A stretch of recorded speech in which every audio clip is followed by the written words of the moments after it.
السلام علیکم، میں ہوں عارف کاظمی اور آپ دیکھ رہے ہیں سچ ٹیلی ویژن کا ڈیجیٹل پلیٹ فارم۔ آج کے ولاگ میں غزہ میں ہونے والی صورتحال کے حوالے سے ایک بڑی اہم ڈیولپمنٹ جو کہ عالمی سمود فریڈم فلوٹیلا کے حوالے سے ہے، اس کے اوپر بات کریں گے، جس میں اسرائیل کی جانب یہ بڑھتا ہوا یہ جو قافلہ تھا، امدادی قافلہ، جس میں 53 سے زائد جو کشتیاں تھیں، جس میں دنیا بھر کے جو انسانی حقوق کے کارکن شامل تھے، اور وہ غزہ کا محاصرہ توڑ کر اسرائیل سے کو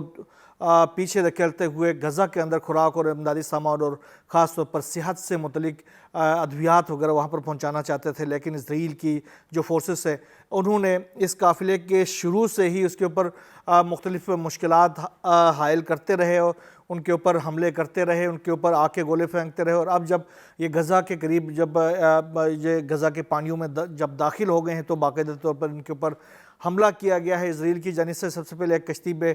یہ لوگ اترے ہیں اسرائیلی فورسز، اور انہوں نے اس کشتی کو اپنے قبضے میں لے لیا، اور اس کے جو عملے کے جو تمام افراد تھے ان کو انہوں نے حراست میں لے لیا۔ اس کے بعد جب یہ کارروائیاں مزید شروع ہو گئی تو اس میں ابھی تک 40 سے زائد جو کشتیاں ہیں ان کے اوپر اسرائیل کی جانب سے قبضہ کیا گیا ہے، اور اس کے ساتھ ساتھ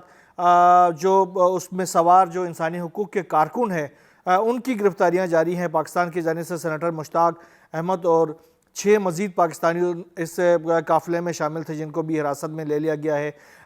37 سے زائد ترک شہری ہیں، ان کو بھی حراست میں لے لیا گیا ہے۔ نیلسن منڈیلا کے پوتے تھے اس قافلے میں شامل تھے، ان کو بھی حراست میں لے لیا گیا۔ مجموعی طور پر تقریباً 200 سے زائد جو انسانی حقوق کے کارکن تھے ان کو گرفتار کرنے کے بعد ان کو اشدود منتقل کر دیا گیا ہے۔ اشدود اسرائیل کا ایک ساحلی شہر ہے۔ اسرائیل پہلے بھی ان تمام کشتیوں کے جو قافلہ ہے سمود فریڈم فلوٹیلا کو، وہ کہہ رہے تھے کہ آپ اشدود چلے جائیں، وہاں پر ہم آپ کو کچھ نہیں کہیں گے، آپ اس طرف چلے جا سکتے ہیں، لیکن ان امدادی قافلے کے جو کارکنان تھے انہوں نے انکار کر دیا تھا۔ انہوں نے کہا تھا کہ ہم غزہ کا محاصرہ توڑنے کے لیے آئے ہیں، لہٰذا ہم غزہ کا محاصرہ توڑ کے رہیں گے اور دنیا کو یہ بتا دیں گے کہ اسرائیل جو ہے وہ ایک سپائڈر ویب سے زیادہ اس کی کوئی حیثیت نہیں ہے، ہم اس زوم کو ہم توڑ سکتے ہیں۔ لہٰذا انہوں نے اپنی ہمت جاری رکھی اور اس کے بعد غزہ کے پانیوں میں داخل ہو کر، یعنی غزہ کے اندر ایک طرح سے داخل ہو کر انہوں نے دنیا کو بتا دیا کہ اگر آپ کے پاس کرج ہو، آپ کے پاس ہمت ہو، آپ کے پاس جرات ہو تو آپ کچھ بھی کر سکتے ہیں۔ ایک میکنو کے نام سے ایک جہاز ہے، یہ یونانی جہاز تھا جو کہ اس تمام محاصرے کو توڑ کر غزہ کے اندر داخل ہونے میں کامیاب ہو گیا تھا۔ یہ پہلا جہاز تھا جو کہ وہاں پر پہنچ گیا تھا، لیکن اسرائیل کی فورسز نے اس جہاز کو بھی غزہ کے اندر سے، غزہ کے پانیوں میں سے اس کو قبضے میں لے لیا۔ اس کے بعد اس کے عملے کو اٹھا کر اشدود منتقل کر دیا، اس کو بھی حراست میں لے لیا گیا۔ کپتان جو تھا اس کا وہ ترک تھا، باقی جو جہاز جو ہے وہ یونان سے اس کا تعلق۔ بہرحال یہ بڑی ڈیولپمنٹ ہے اسرائیل کی جانب سے، اس اہم جو فریڈم فلوٹیلا ہے اس کے اوپر، اس کے تمام جو کشتیاں ہیں ان کو قبضے میں لی جا رہی ہیں آہستہ آہستہ، ان کے اوپر ابھی بھی ان کی کارروائیاں جاری ہیں، ان کو اشدود منتقل کیا جا رہا ہے۔ 40 سے زائد یہ کشتیاں اسرائیل کے قبضے میں آ گئی ہیں۔ 53 کشتیاں تھیں، 51 جب یہ نکلی تھی تیونس سے تو یہ 51 کشتیاں تھیں، اب بعد میں 2 کشتیاں اور اس میں شامل ہو گئی تھی، 53 ہو گئے تھے۔ اس کے علاوہ جب یہ جو حملہ کیا ہے اسرائیل کی جانب سے تو دنیا بھر سے اس کے خلاف بہت زیادہ ریزسٹنس آیا ہے۔ پاکستان کی جانب سے بھی، پاکستان کے وزیر اعظم نے اس کی مذمت کی ہے۔ اس طرح دنیا بھر سے اور خاص طور پر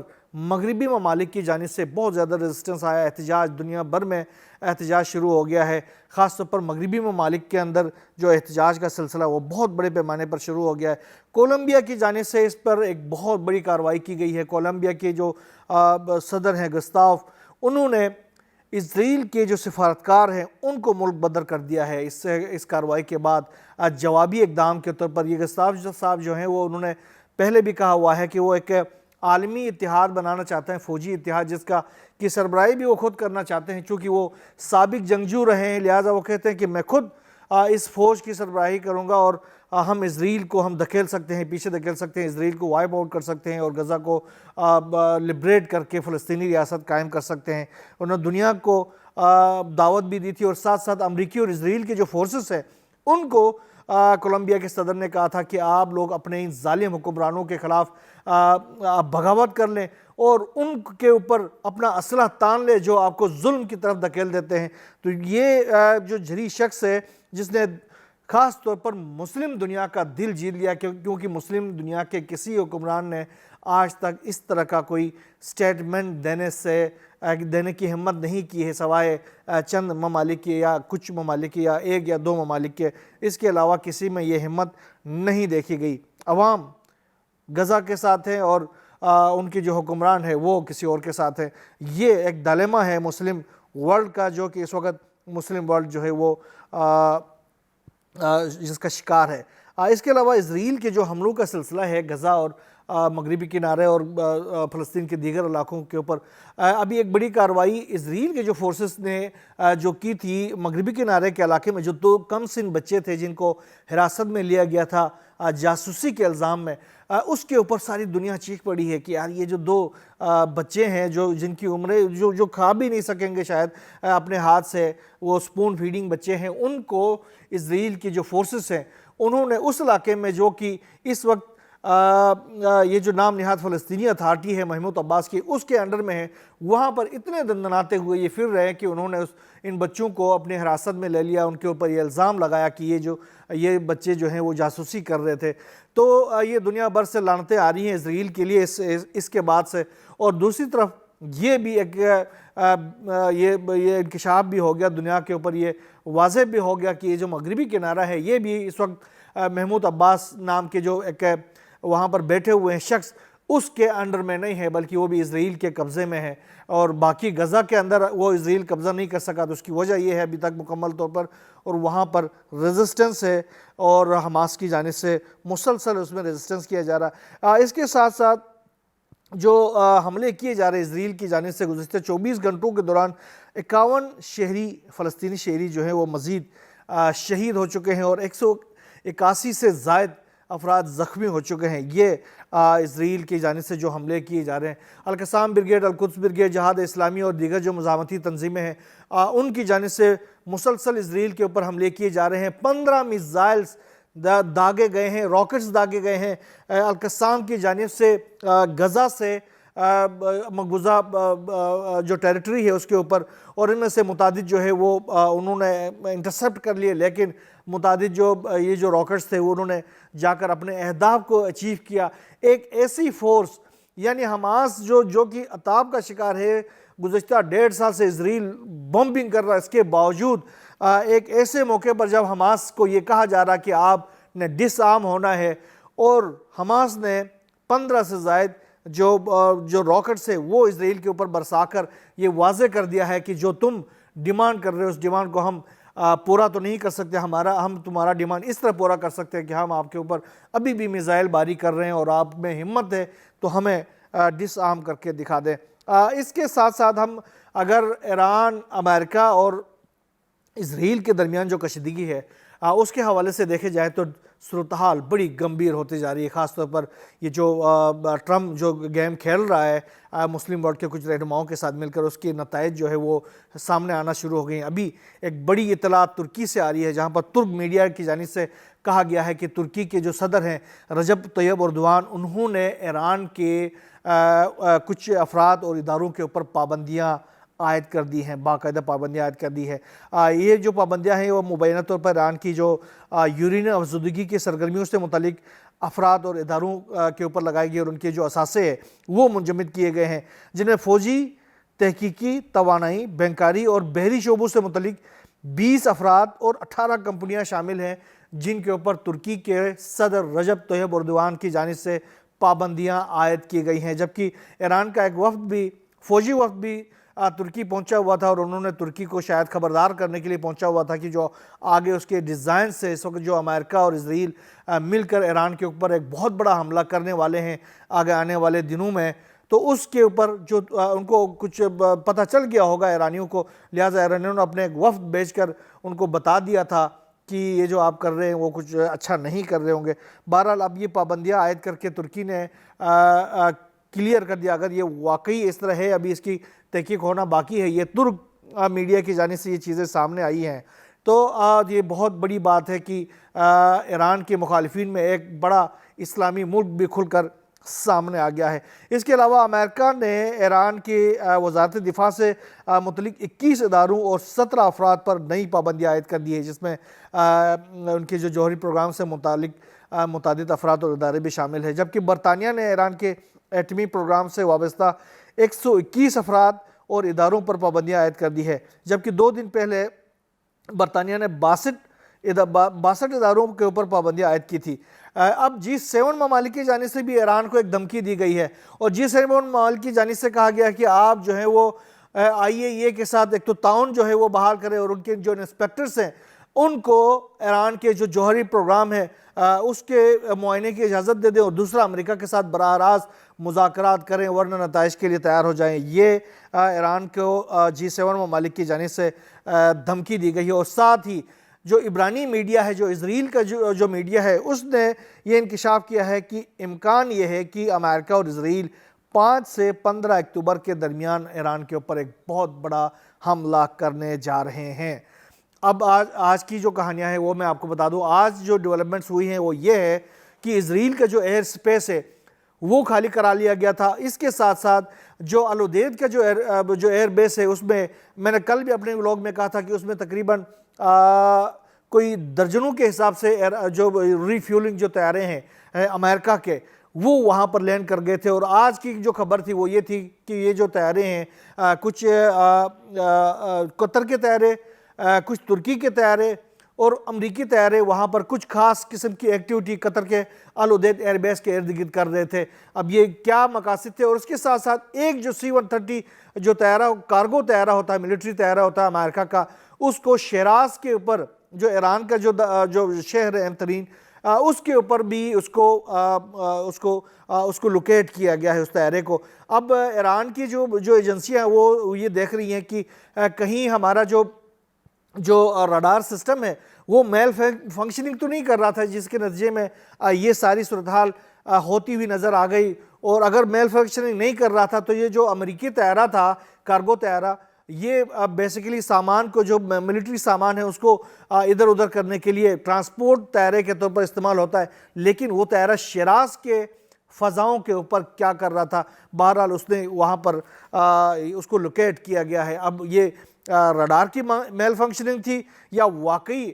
یہ اس طیارے نے اس علاقے کے اندر اپنی پرواز کی ہے؟ اگر پرواز کی ہے تو اس کے کیا مشنز تھے، کون کون سے اس نے انفارمیشن جو ہے وہ گیدر کر رہا تھا؟ تو یہ اس کی ایران کی جو ایجنسیاں ہیں وہ اس کی تحقیق کر رہی ہیں، لیکن حالات کوئی آسان حالات نہیں ہیں۔ حالات بہت تیزی کے ساتھ حتمی مرحلے کی طرف جا رہے ہیں جب یہ جنگ شروع ہو جائے گی۔ ایران کے جو حکام ہیں انہوں نے کہا کہ امریکہ اور اسرائیل جو ہے وہ ایران پر اگلے مرحلے کی جو حملے ہیں اس کے ساتھ ساتھ کرد، بلوچ، آذری، تکفیری گروہوں، سابق جو شاہ ایران ہے اس کے جو بچے کھچے جو کارندے ہیں وہ، اور دہشت گرد جو گروہ ہے مجاہدین خلق، جن کو ایرانی منافقین خلق کہتے ہیں، ان گروہوں کو مزید مسلح کر رہا ہے اور ان کو ہنگاموں کے لیے تیار کر رہا ہے۔ جو ہی ایران کے اوپر حملے کیے جائیں گے تو یہ جو گروہ ہیں ان کے کارندے نکل کر مختلف شہروں کے اوپر وہ احتجاج اور مظاہروں کو سیٹ اپ کریں گے۔ تو انہوں نے کہا کہ ہم اس تمام تر سناریوں کے اوپر بھی ہم نے اپنی تمام تر جو مشق ہے وہ کر کے بیٹھے ہوئے ہیں، ہماری نظریں ان سب کے اوپر ہے، ان سب گروہوں کے اوپر ہے۔ جو بھی گروہ اس طرح کی حرکت کرے گا اس کو اسی وقت کچل دیا جائے گا۔ ایران کی جانب سے یہ بھی واضح کر دیا گیا ہے۔ دیکھتے ہیں آگے آنے والے دنوں میں اس حوالے سے کیا صورتحال پیش آتی ہے۔ تو ابھی قطر کے ساتھ جو کل ایگزیکٹو آرڈر ڈونلڈ ٹرمپ نے سائن کیا ہے، جس کے تحت قطر کے اوپر حملہ، امریکہ کے اوپر حملہ تصور کیا جائے گا۔ یہ صدر ڈونلڈ ٹرمپ نے کہا کہ قطر پر دوبارہ کسی حملے کی صورت میں جوابی کارروائی کا اختیار ہوگا۔ اگر کسی ملک نے قطر پر حملہ کیا تو جواب امریکہ دے گا۔ امریکہ کو دونوں ممالک کے مفادات کے دفاع کے لیے اقدامات کرنے چاہیے۔ اب آپ دیکھ لیں، قطر کے الودید ایئر بیس کے اندر جو ہے امریکہ بیٹھا ہوا ہے، اس بیس سے ایران کے اوپر حملہ ہوگا، اور ایران جب جوابی کارروائی اس بیس کے اوپر کرے گا تو وہ قطر پر حملہ ہوگا۔ حملہ کرے گا اس بیس سے امریکہ، لیکن جوابی کارروائی قطر پر ہوگا، اور امریکہ اس کا جواب دے دے گا. یہ دیکھ لیں اس حکمت کو امریکہ کی. اور پھر سعودی عرب کے اندر جو امریکی بیس ہوگا وہاں سے ایران کے اوپر حملہ ہوگا, اور جب ایران اس سعودی عرب کے بیس پر حملہ کرے گا تو وہ سعودی عرب کے اوپر حملہ ہوگا, وہ امریکہ کے اوپر حملہ نہیں ہوگا. یہ عجیب منطق ہے جو کہ آنے والے دنوں میں دنیا اس منطق کو بھی دیکھ لے گی. بہرحال اس کے بھی جو ریپرکشنز ہوں گے وہ بہت ہی سخت قسم کے ریپرکشنز ہونے والے ہیں. اس کے علاوہ اسرائیل نے اسرائیل کے یہ جو 12 روزہ جنگ ہے اس کے حوالے سے بڑی شاکنگ قسم کی کچھ تفصیلات اسرائیل کے اندر سے آئی ہیں, جہاں پر اسرائیل نے جس طریقے سے ایران کی جو میزائلز تھے 12 روزہ جنگ کے اندر, ان میزائلوں کو روکنے کے لیے, وہ انتہائی سستے میزائل تھے جو کہ ایران کے بہت پرانے میزائل تھے, وہ اسرائیل کے اوپر پھینکے گئے تھے. ان میزائلوں کو روکنے کے لیے جس طرح کا انہوں نے اسلحہ استعمال کیا ہے, جس طرح کے انٹرسیپٹرز استعمال کیے ہیں, جس طرح کے ان کے آئرن ڈوم اور پھر وہ جو تھاٹ سسٹم اور دیگر جو ان کے جو میزائل ڈیفنس سسٹمز تھے, انہوں نے اپنے اسلحے کو بالکل بارش کی طرح برسائے ہیں ان میزائلوں کو روکنے کے لیے. اس کے نتیجے میں اسرائیل کا جو بجٹ ہے وہ تہس نہس ہو گیا ہے. اب جو ہے اسرائیل نے جو اس کے جو حملے کے جو اخراجات تھے اس کو پورا کرنے کے لیے اپنے جو ملٹری بجٹ ہے اس میں بھاری اضافے کی منظوری دی ہے. اور نیکسٹ نے جو اسرائیل کا جو پارلیمان ہے نیکسٹ, اس نے ایران کے خلاف کارروائیوں کے اخراجات کو پورا کرنے کے لیے 2025 کے بجٹ میں 31 بلین شیکل, جو کہ شیکل اصل میں اسرائیل کی جو کرنسی ہے اس کا نام ہے, 31 بلین شیکل اضافے کی منظوری دی ہے. بہت بڑا بلو ہے اسرائیل کی اکانومی کے اوپر. یہ اس سے اندازہ کر سکتے ہیں. ایک اور بڑی ڈیولپمنٹ اس تمام تر صورتحال کے اندر ہم اگر دیکھیں تو نیٹو اور رشیا کے درمیان جو کشیدگی مسلسل بڑھ رہی ہے یوکرین جنگ کے حوالے سے. ایک تو کل رشیا کی جانب سے ایک بہت بڑا حملہ کیا گیا ہے یوکرین کے اوپر, اور اس میں ایک جو اسلحہ ساز فیکٹری تھی یوکرین کی اس کو تباہ کر دیا گیا, بالکل ملیام میٹ کر دیا گیا, اس کو آگ کے شعلوں میں آ گئی. دوسری جو بڑی کارروائی اسی سے لنک جو کارروائی ہے جو نیٹو جو ہے وہ اس جنگ کے اندر کودنا چاہتا ہے, اس کا آپ اندازہ کر سکتے ہیں. جو فرانس کے جو فورسز ہے اسپیشل فورسز, انہوں نے ایک روسی آئل ٹینکر پر حملہ کر کے اسے ہائی جیک کر لیا ہے. یہ آج رات گئے کی یہ کہانی ہے. اور اس ٹینکر کو اغوا کرنے کے بعد اس کے جو 2 عملے کے افراد تھے ان کو حراست میں لے لیا گیا. اور اس ٹینکر کے افراد کے اوپر انہوں نے یہ الزام لگا دیا ہے کہ یہ جو ٹینکر کے جو افراد تھے وہ اصل میں شیڈو ٹینکر تھا, آئل ٹینکر تھا رشیا کا, جو کہ ان کے جو آئل کے اوپر جو پابندیاں ہیں اس کو غیر مؤثر کرنے کے لیے شیڈو ٹینکر کے طور پر وہ کسی اور ملک کا جھنڈا لگا کر اس علاقے میں تھا, اور وہ اس علاقے کے اندر کافی دنوں سے تھا. اور اس کے جو وہاں سے بلکہ کچھ ڈرونز بھی اڑایا گئے تھے اس علاقے کے اندر. اور وہ جو ڈرونز کی کہانی جب آ گئی تھی تو ابھی یہ کہہ رہے ہیں کہ اس ڈرون کو بھی, ڈرونز جب اڑے تھے اس علاقے میں دیکھے گئے تھے, ان ڈرونز کو بھی انہوں نے کہا کہ یہ جو آئل ٹینکر انہوں نے حراست میں لے لیا ہے, اپنے قبضے میں لے لیا ہے, اس سے لنک کر رہے ہیں. اور اس کے ساتھ ساتھ اس کی بڑی کہانی کیا ہے؟ بڑی کہانی یہ ہے کہ جو فرانس کے جو chief of the army staff ہے انہوں نے اپنے جو فورسز ہیں ان کو کہا کہ وہ ہر طرح کے سناریوں کے لیے تیار رہے کہ مستقبل قریب میں ایک انتہائی شدید قسم کی جنگ ہو سکتی ہے, وہ تیار رہیں. کیونکہ اگر یہ جو اشتعال انگیزیاں یورپ کی جانب سے یا نیٹو کی جانب سے بڑھ جاتی ہیں تو رشیا کی جانب سے ایک فائنل حملہ کیا جائے گا نیٹو کے اوپر, اور اس کے جو ریپرکشنز ہوں گے وہ تیسری جنگ عظیم کے صورت میں سامنے آئیں گے, اور دنیا جو ہے ایک بہت بڑی تباہی کی طرف چلی جائے گی. بہرحال اس تمام صورتحال کے اوپر ہمارے نظریں ہیں, جو بھی نئی ڈیولپمنٹ سامنے آتی رہے گی ہم آپ سے شیئر کرتے رہیں گے. یہاں بس نہیں, اللہ حافظ.